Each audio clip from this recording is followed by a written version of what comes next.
అమాయకుడు, మళ్ళీ కేసులు ఉన్నాయి, ఇద్దరు రౌడీ షీటర్లే, ఇద్దరు బోడుచుకున్నారు. ఇప్పుడు అడ్వకేట్ మాట్లాడండి ఇవి.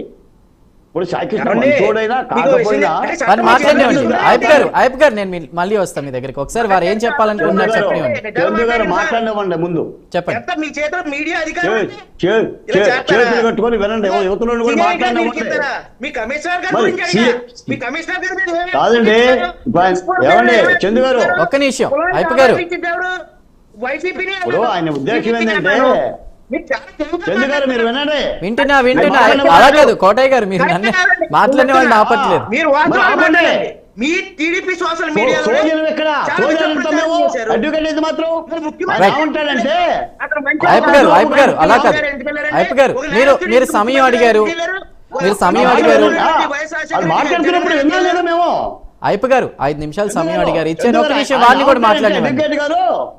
అడ్వకేట్ గారు ఏమంటారంటే కాపు కాబట్టి లోపలేశారు, కమిషనర్ కమ్మ కాబట్టి కాపాడారు అంటాడు ఆయన. అదే ఆయన సారాంశం. కాబట్టి మంచోడు అంటాడు.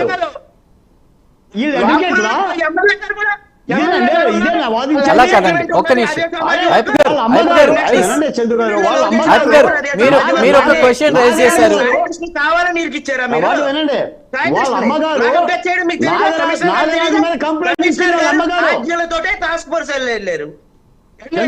రైట్ ఐప్ గారు ప్లీజ్ ఐప్ గారు ప్లీజ్ ఒక్క నిమిషం వారికి సమయం ఇద్దాం.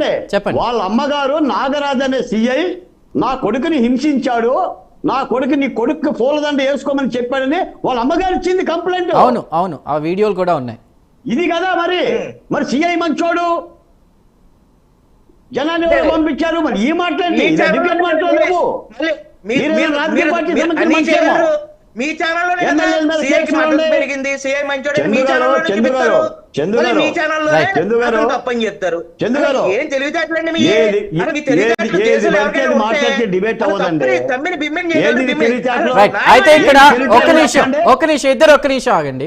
ఇందాక మీరు కమిషనర్ రాజశేఖర్ గారు కాపు ఒకటే, మీరు ఇప్పుడు అలా మంచోడు ఏనా మంచోడా అలా నేను క్లారిటీ ఇస్తాను. చాయకృష్ణ ఏమయ్యాడు? అలా కాదండి బాలకోటే గారు ఒక్క నిమిషం. ఐప్ గారు బాలకోటే గారు ఒక్క నిమిషం, నేను ఒక క్లారిటీ ఇస్తాను. ఐప్ గారు అన్నట్టు ఇక్కడ కుల ప్రస్తావన తీసుకురావద్దు, ఎందుకంటే ఇక్కడ కాపు లేదా కమ్మ అనేది కాదు.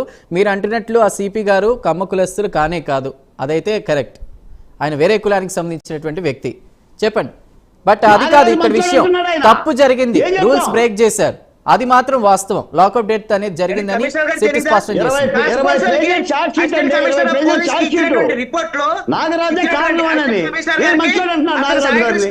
అక్కడ మార్కాపురం తీసుకురమ్మని చెప్పి ఆజ్ఞలు ఒక సిఐకి ఉంటాయా? కమిషనర్ గారు తెలియకుండా జరిగిందా? గద్దె రామ్మోహన్ రావు గారికి తెలియకుండా జరిగిందా? నేను చెప్తున్నా పేర్లతో సహా. గద్దె రామ్మోహన్ రావు గారికి తెలియకుండా జరిగిందా? గొల్లపూడిలో సెటిల్మెంట్ విషయంలో ఈ కమిషనర్ గారు కంప్లైంట్ వెళ్ళటం అబద్ధమా? అలానే ఒక్క నిమిషం ఐప్ గారు అలా కాదండి. ఐప్ గారు ఒక్క నిమిషం, మనకి సమయం లేదు. మీరు కోటే గారు ఒక్క నిమిషం ఉండండి. బాలకోటే గారు ఒక్క నిమిషం. ఐప్ గారు ప్లీజ్ దయచేసి మీరు సమయం అడిగారు, 5 నిమిషాలు ఇచ్చాను. కానీ ఇక్కడ చాలా ప్రశ్నలు ఉన్నాయి, మనకి సమయం లేదు. కోటే గారు ఇంకొక ఆరోపణ కూడా ఏంటంటే ఎమ్మెల్యే టికెట్ ఆఫర్ చేశారు నాగరాజ్ గారికి, అందుకే ఇట్లా జరిగింది అనేటువంటి క్వశ్చన్ బయట చర్చ నడుస్తోంది. దానికి కూడా మీరు క్లారిటీ ఇవ్వాలి. ఇప్పుడు మీరు మాట్లాడండి, చెప్పండి. చందు గారు అది శుద్ధ అబద్ధం, అది రాజకీయ ఆరోపణ తప్ప నిజం కాదు. మనం కస్టోడియల్ టార్చర్ గురించి మాట్లాడుతున్నాం. నాగరాజ్ చేసింది